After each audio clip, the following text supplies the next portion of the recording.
Last lecture आपण काय बघितलं होतं तर ट्रेडिंग अकाउंट बघितलं होतं. नेक्स्ट आहे profit and loss account. Profit and loss account is a type of the nominal account. हा पण काय चालतो तर नॉमिनल अकाउंटनुसार चालतो, नॉमिनलच्या रूलनुसार चालतो. पुढे त्यांनी काय सांगितलं आहे तर profit and loss account is a main account of the income statement. It is a prepare to the ascertain net profit earn or net loss suffered by the business concerned during the accounting year. आपल्या पूर्ण वर्षभरामध्ये आपल्याला किती income झाला आहे, किती loss झाला आहे, त्याचं नेमकी अमाऊंट, नेमकी नेट अमाऊंट म्हणजेच काय तर नेमकी अमाऊंट. सुरुवातीला आपण बघितली होती ग्रॉस अमाऊंट. त्याच्यामध्ये ऑफिशियल सगळ्या गोष्टी भागवल्याच्या नंतर आपण काय करतो तर नेट अमाऊंट काढतो आणि त्यालाच काय म्हणतात तर नेट प्रॉफिट किंवा नेट लॉस जो कुठे आपल्याला मिळतो तर प्रॉफिट अँड लॉस अकाउंटला. पुढे म्हटलेलं आहे की all indirect expenses are recorded to the debit side whereas the indirect incomes are recorded to the credit side. आता indirect expenses किंवा indirect income म्हणजेच काय, मगाशी बघितलं होतं डायरेक्ट इन्कम आणि डायरेक्ट एक्सपेन्सेस. तर डायरेक्ट इन्कम किंवा डायरेक्ट एक्सपेन्सेस म्हणजेच काय तर ज्या खर्चांचा ज्या इन्कमचा संबंध कशाशी आहे, थेट उत्पन्नाशी आहे, त्याला काय म्हणतात तर डायरेक्ट एक्सपेन्सेस किंवा डायरेक्ट इन्कम म्हणतात. आणि ज्यांचा थेट संबंध नाही, उदाहरणार्थ काय तर एखादं ॲडव्हर्टिजमेंट केली आहे, ॲडव्हर्टिजमेंट केली नाही तर प्रोडक्शन होणं थांबणार नाही आहे, पण तो गरजेची गोष्ट आहे. म्हणजे ज्या गोष्टींचा थेट संपर्क कोणाशी नाही, उत्पादनाशी नाही, त्यांना म्हणतात का इनडायरेक्ट एक्सपेन्सेस किंवा इनडायरेक्ट इन्कम्स, जे कुठे नोंदवतो आपण प्रॉफिट अँड लॉस अकाउंटला. The credit balance on this account shows a net profit which is to be transfer to the capital account credit side and added to the capital. त्यांनी काय सांगितलं आहे the credit balance of the account shows a net profit. Credit balance जर असेल त्याला net profit म्हणतात आणि debit balance असेल तर त्याला काय म्हणतात तर नेट लॉस. आणि काय सांगितलं आहे द कॅपिटल अकाउंटला हे काय केलं जातं ट्रान्सफर केलं जातं. The debit of the account should be net loss which is to be transfer to the capital account debit side or deducted from the capital. ते काय केलं जातं तर डिडक्ट केलं जातं कॅपिटलमधून.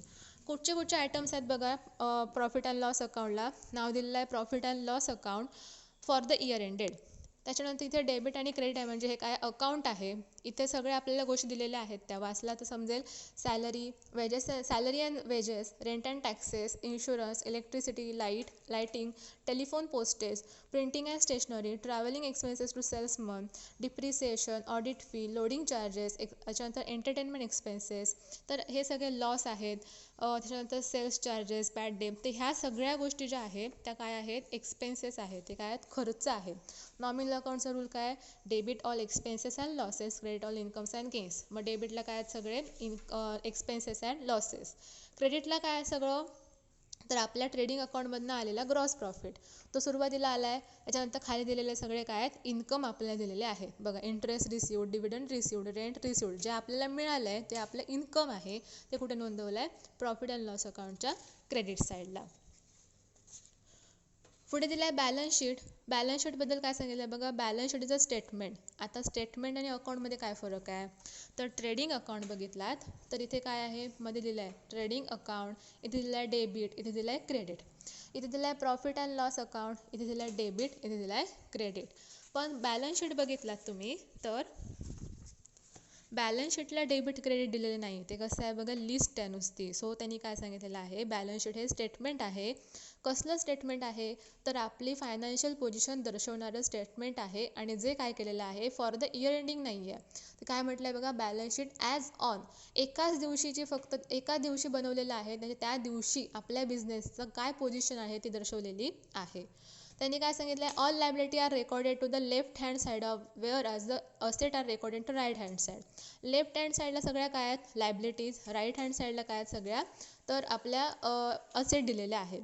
Sheet is not account but a statement showing the financial position of the firm. हे account नाही आहे पण ते काय दर्शवतं ही जी शीट दाखवलेली आहे हे स्टेटमेंट आहे ते फायनान्शियल पोझिशन दर्शवतं as on a given date, ज्या दिवशी आपण ते बनवलेलं असेल त्या दिवशीचं. खाली आपल्याला दिल्या आहे बघा गोष्टी. इथे कॅपिटल अकाउंट आपण मगाशी बघितलं नेट प्रॉफिट नेट लॉस जो आपण कॅपिटल अकाउंटला ट्रान्सफर केला होता. कॅपिटल आपल्याकडे आधी पण आपण कॅपिटलचे एक्झाम्पल्स बघितले आहेत.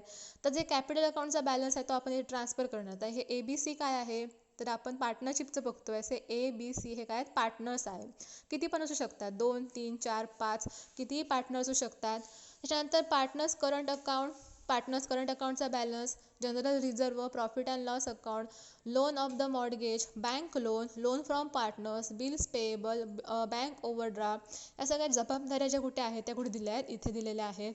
इथे सगळ्या असेट दिल्या आहेत बघा. सुरुवातीला गुडविल, मग आपल्याला लँड अँड बिल्डिंग, गुडविल काय इंटँजिबल असेट ज्या सुरुवातीला लिहितो. मग फिक्स असेट दिल्या आहेत बघा सगळ्या.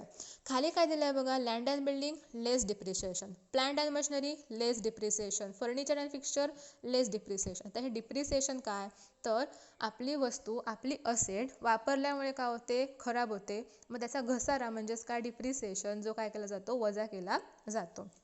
अशा या सगळ्या काय आहेत, तर असेट्स आहेत. काही इथपर्यंत बघितलं तुम्हाला फिक्स असेट दिसतील. त्याच्यानंतर खाली करंट असेट दिलेले आहेत, ज्या क्लोजिंग स्टॉक असेल, bills payable, receivable, cash in hand, cash at bank, तर ह्या सगळ्या काय आहेत, करंट असेट आहेत. ह्याला काय म्हणतात, बॅलन्स शीट असं म्हणतात. आपल्याला इथे नोट दिली आहे बघा. नोटमध्ये काय सांगितलं आहे, तर every item in a trial balance must be shown in a one time and a just one part of the final account excluding the silent and hidden adjustment. Every item of the trial balance, आपल्याला प्रॉब्लेममध्ये जो trial balance दिलेला असणार त्यातला प्रत्येक item हा कुठे ना कुठेतरी पोस्ट होतो. आणि किती वेळा होतो, वन टाईम, एकदाच तो काय होतो, पोस्ट होतो. म्हणजे एकदाच तो आम्ही लिहिणार आहोत. Just one part of the final account, आणि काय तर वर्ड हा काय आहे, तर एक छोटा पार्ट आहे. Excluding the silent and hidden adjustment, आणि हा हिडन ॲडजस्टमेंट त्याला काय आहे, तर अपवाद आहे. Every adjustment must have a two effects to the final account, that is debit and credit. आपल्या ज्या ट्रायल बॅलन्सच्या खाली काही ॲडजस्टमेंट दिलेले असतात, त्यांचे इफेक्ट किती होतात, 2 इफेक्ट होतात. We already studied this topic 11. आपण आता बघितलं नाही 11वीमध्ये हा टॉपिक, पण आपल्याला काय सांगितलेलं आहे, तर आपल्याला ह्या 2 नोट्स ज्या आहेत त्या गरजेच्या आहेत, महत्त्वाच्या आहेत. एक नोट काय पहिली, तर आपल्या दिलेल्या ट्रायल बॅलन्समधली प्रत्येक गोष्ट ही ट्रान्सफर झाली पाहिजे कुठच्या ना कुठच्या तरी अकाउंटला किंवा बॅलन्स शीटला, कधी, एकदा, एक वेळा. आणि ॲडजस्टमेंटचे किती इफेक्ट झाले पाहिजे, 2 इफेक्ट होणे गरजेचं आहे. एक डेबिटला तर एक क्रेडिटला होणे गरजेचं आहे. त्या ॲडजस्टमेंट आपल्याला काय दिल्या आहेत, खाली दिलेल्या आहेत, ज्या आपण नेक्स्ट व्हिडिओमध्ये बघूया.